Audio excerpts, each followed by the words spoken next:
प्रियंका गांधी जी से मैं यही पूछना चाहूँगा कि कब तक आप शोषण की व्यवस्था को इसी तरीके से पोषित करते रहोगे। छत्तीसगढ़ के लोग यहाँ पर घूमे, उन्होंने गली गली में प्रचार किया, उन्होंने बताया कि कैसे भ्रष्टाचार हुआ।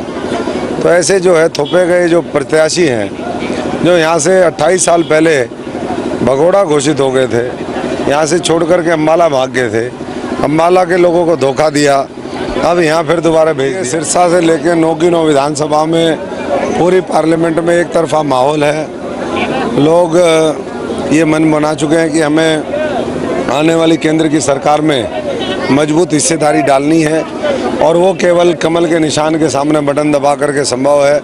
वही आने वाले समय में और सिरसा की तरक्की के रास्ते खोलेगा। 140 करोड़ देशवासियों का भविष्य उसको उज्जवल बनाएगा। जो ज़रूरतें इस इलाके की वो पूरी करेगा। तो इसलिए एक तरफा है, कल तो आखिरी दिन है। अब मोटा मोटा जो है मैं इतना ही कह सकता हूँ कि पहले से दुगने तिगने मार्जिन के साथ सिरसा संसदीय क्षेत्र से बीजेपी का सांसद जीत करके लोकसभा में भेजने का मन यहाँ की जनता ने बना लिया है। योगी आदित्यनाथ आए थे, कितना फर्क, कितनी ताकत दे करके गए। देखिए, कोई भी बड़ा नेता आता है और मैं समझता हूँ कि मोदी जी के साथ जिस तरीके से वो मिलकर के उत्तर प्रदेश में काम कर रहे हैं, देश में काम कर रहे हैं, तो बहुत बड़ी अपील है उनकी। जिस तरीके से वो एक संत परंपरा से हैं, साधु संतों से लेकर के और जो धर्मार्थ का, चरितार्थ का, परमार्थ के काम में लगे हुए हैं, लोगों की भलाई के काम में लगे हुए हैं, तो लोगों में बहुत जोश था उस दिन। ऐसा लग रहा था जैसे लोगों का समुंदर सा उफान हो गया है। सड़कें भरी पड़ी थी, लाखों लोग उस दिन आए और मन बना करके गए कि अब और ताकत से जो है, जो वो बात कह के गए कि हर रोज़ हमें 5 परिवारों को जोड़ना है, नए घरों को जोड़ना है पार्टी के साथ, उनका वोट देश के लिए डलवाना है। तो मैं समझता हूँ कि कल मैं कई जगह था, लोगों ने कहा 5-5 नहीं, हम 10-10, 50-50 भी कोशिश कर रहे हैं। तो हर व्यक्ति अपनी क्षमता के अनुसार कार्य में लगा है। कल प्रियंका गांधी का भी रोड शो है, क्या कुछ हालांकि देखिए, प्रियंका गांधी जी से मैं यही पूछना चाहूँगा कि कब तक आप शोषण की व्यवस्था को इसी तरीके से पोषित करते रहोगे। ऐसे भ्रष्ट लोग जो अपनी पार्टी परिवार है, पार्टी माँ है, और उसके साथ जो दगा करने वाले लोग हैं उनके प्रचार में आ रहे हैं। अभी छत्तीसगढ़ हरा करके आए, पहले हरियाणा हराने का काम किया इन्हीं लोगों ने। तो ऐसे भ्रष्ट लोगों के लिए क्यों आ रहे हैं? क्या वो भी इसमें शामिल थे? या तो वो शामिल होंगे तो आएंगे कि भाई हमें तो ऐसे लोगों को पोषित करना है, और अगर नहीं थे तो मैं समझता हूँ कि कार्रवाई करनी चाहिए। कार्रवाई करने के बजाय पूरा छत्तीसगढ़ के लोग यहाँ पर घूमे, उन्होंने गली गली में प्रचार किया, उन्होंने बताया कि कैसे भ्रष्टाचार हुआ।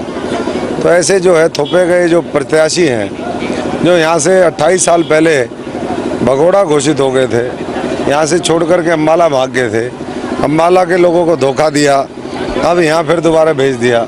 क्या सोच से करके भेजा वो तो पता नहीं, लेकिन मैं समझता हूँ कि लोग जो है वो पूरी मजबूती के साथ, हम तो सकारात्मक राजनीति करते हैं, बहुत ज़्यादा मैं नहीं कहना चाहूँगा।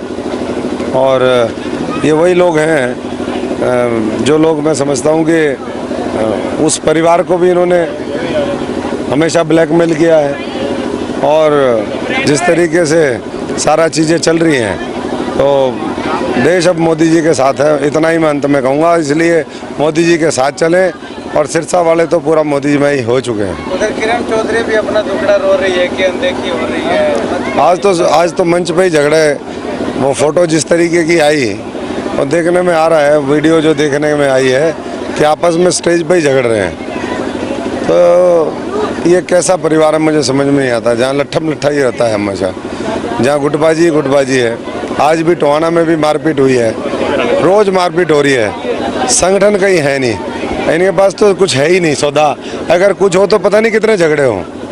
ये तो जब खाली डब्बा, खाली बोतल है, तब भी इतने झगड़े कर रहे हैं। हमारे यहाँ तो लाखों कार्यकर्ताओं की फौज है, कई हजार पदाधिकारी, 16,300 पदाधिकारी हैं हमारे यहाँ। देख लो, कभी लड़ाई हुई हो तो लोग फोटो खिंचवाने में नहीं, यहाँ काम करने में विश्वास करते हैं। इसलिए कामदार की राजनीति और नामदार की राजनीति में ये फ़र्क है। साधारण परिवार के जो लोग हैं वो देश बनाने में लगे हुए हैं, और जो लोग पुराना परिवारवाद की जिसमें वो आती है, उन्होंने देश को खोखला कर दिया, कमज़ोर कर दिया।